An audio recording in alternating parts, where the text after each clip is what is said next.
Why is it that every single year we see more and more pieces of content being created by foreign creators on India? They either visit the country, show their experiences, or talk about what they love about us. To the extent that huge creators like Mr. Beast, Logan Paul, KSI visited India to launch their products. iShowSpeed went for an India versus Pakistan match wearing a Virat Kohli jersey. Truth be told, that imbecile can't even say his name correctly. So good in person. Come on, Byron!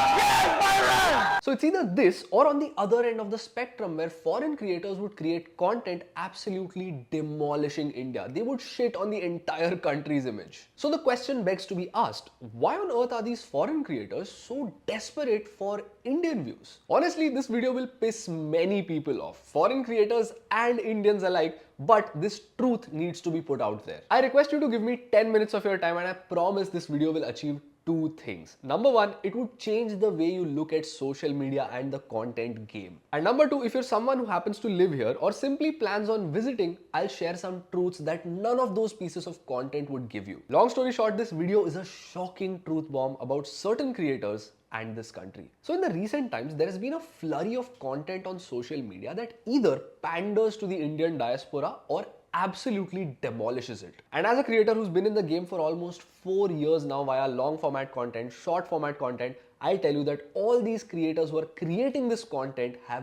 great reasons to do so. If you look at the data, as of 2024, India has nearly 700 million smartphone users. That's twice of the entire population of the United States. This makes the country the second largest smartphone market in the world, and the craziest part is that nearly half of all these 700 million active smartphone users are people between the age of 18 and 25. So as a creator, if you look at content as a business, then the TAM or the total addressable market is ridiculously large for India. So the equation is very simple. You want to grow your audience, either start pandering to Indians or piss them off. Now, there are a lot of countries who also have ample smartphone users, so why exactly do all of these creators pick India? Well, there are two very good reasons. The first reason would enlighten you and the second reason would make you feel ashamed. So stick around till the end. The first reason is that Indians have an incredibly large ego and they absolutely hate seeing the truth and asking the necessary question. And quite frankly, I started this channel to try and change that. And let me explain what I mean by this with the help of an example. Recently, there was a YouTuber named Bald and Bankrupt who visited India and created a vlog sharing his experiences. He visited Delhi and his experience with the civic state of the national capital was nothing short of disappointing. I saw his video and there were bits where he visited Paharganj, he used the train system of the country, and the entire time he kept talking about how the country needs to get its act together. Now, if you open the comments for that video, you would see waves of Indian people trying to defend their country. They called him out for only visiting the bad parts of the country and not highlighting the good parts. And frankly, I felt the exact same thing when I watched that video. If he was in Delhi, why did he choose Paharganj over Khan Market? Two very different localities. Or why did he use the normal trains as opposed to the fancy new Vande Bharat? And upon reading more such comments, I wanted to say the exact same thing, because when I visited Delhi, which has happened countless times, my experiences were starkly different. I stayed at the Ambassador Hotel right by the Vice President's residence. I would go on lovely evening walks at Khan Market next door while seeing all the beautiful government buildings in Lutyens, Delhi. I would eat the amazing food at Loya and Bukhara, which so many tourists and locals frequent every single day. There's a queue outside all of these places. Frankly, Delhi, like most capital cities across the world, was beautiful. So why did he choose exactly Paharganj? Was this all just a ploy for views? But that's when it hit me that YouTuber was not wrong. While many Indian cities have their own elements of beauty in the form of niche markets, lovely scenery and some gorgeous monuments, most of India is like Paharganj. The good parts of our tier 1 cities that everyone was expecting the YouTuber to show instead are only restricted to certain pockets, while the rest of them are just a poorly planned mess that the bureaucracy and the people jointly created. 80% of our tier 1 cities are poorly planned, the roads are crowded, they are dirty, and the people lack any civic sense or accountability. There's only maybe 20% that's actually good. And let me show you the disparity between these areas, which accentuates the disparity between Indian classes. For example, there's 20% that is extremely pretty, it's very visually pleasing and aesthetic. Like the streets around Geo World Drive in Bandra. You'll see pristine roads. Every single thing here is spotless. There's all the pretty consulate buildings, fine dining restaurants, malls.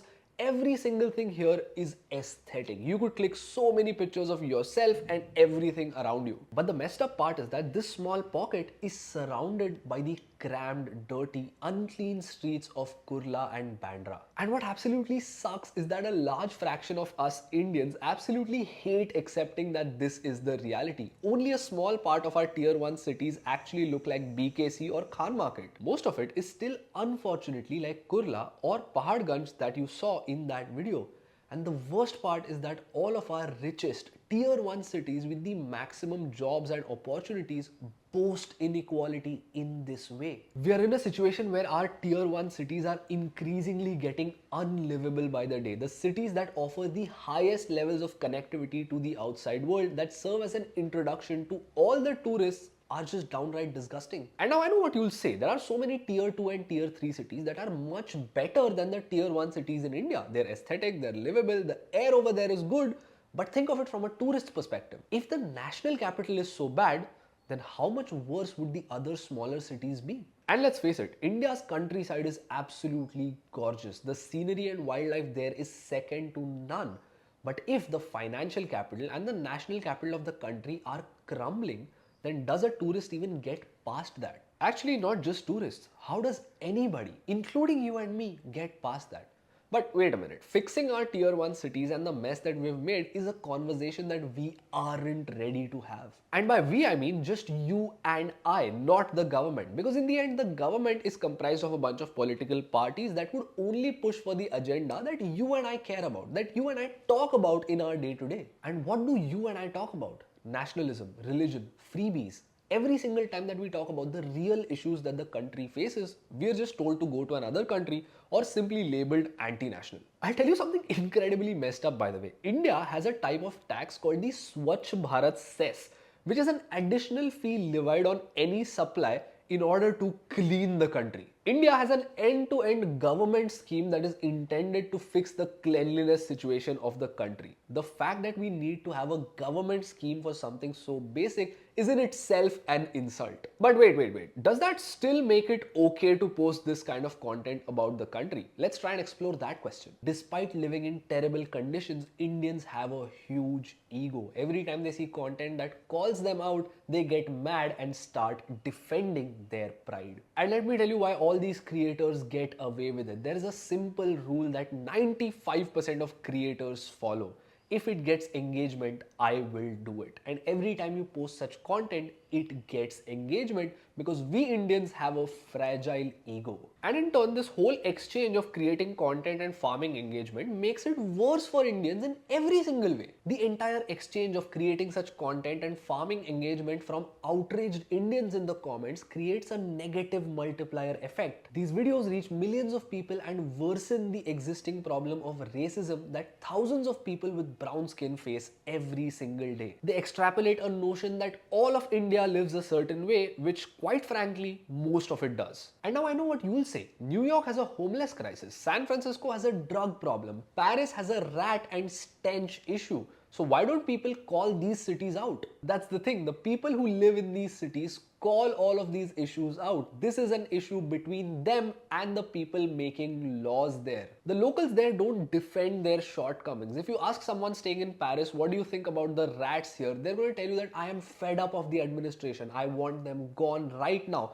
That person would go to protest. That person would raise their voice. They wouldn't say, fuck you, if you don't like rats, don't come to Paris. Indians, on the other hand, we get mad every time someone calls us out. So it's easy to farm views by pissing us off. It's very easy to mess with our ego. Now, the second reason I'll tell you will actually make you feel ashamed. It will make you feel terrible about yourself. There is a high chance that it would also outrage you. But before you do that, if you've learned something new up until this point, consider leaving a like and subscribing to the channel. It keeps the algorithm happy and keeps the entire team very motivated. Now, granted, we have a tendency of not accepting that we have many things to fix about our tier 1 cities. But there is one more thing that we struggle with accepting.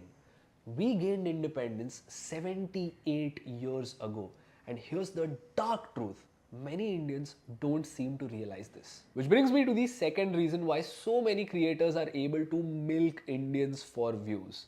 The hunger for white validation. Nearly 7 years ago, I would frequent Marine Drive in South Mumbai. Back then, it used to be a very aesthetic and peaceful location before it was ruined by the TikTokers. And back then, in 2017, I noticed something very strange there. There was a foreign tourist and a bunch of locals were clicking pictures with them.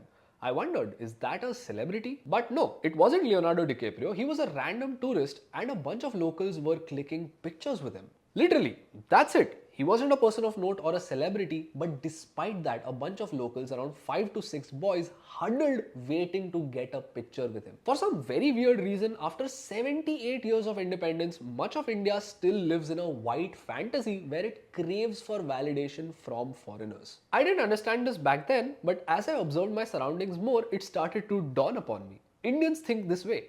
If you have white skin, I want you to like me. And that is so messed up. What I saw at Marine Drive that day wasn't new. You'll see so many foreign bloggers creating content around India, and in those vlogs, you'll see so many people flocking to get pictures with them. There was a Korean woman creating a vlog, and a bunch of shopkeepers came to get a picture with her purely because she was a Korean tourist. No other reason. For some weird reason, we can't digest the fact that a tourist is also a person just like us who eats the same food and needs the same air to survive. And now this desperation for validation may not be present in everyone to the extent that they would go and click pictures with foreign tourists. But it is there, and that's exactly why 700 million smartphone users are so easy to pander to. Every single time you see content that talks about Indian culture, Indian food, how the place is so diverse and rich, if that content is made by someone who does not stay in India, you will see comments that say, "Love from India."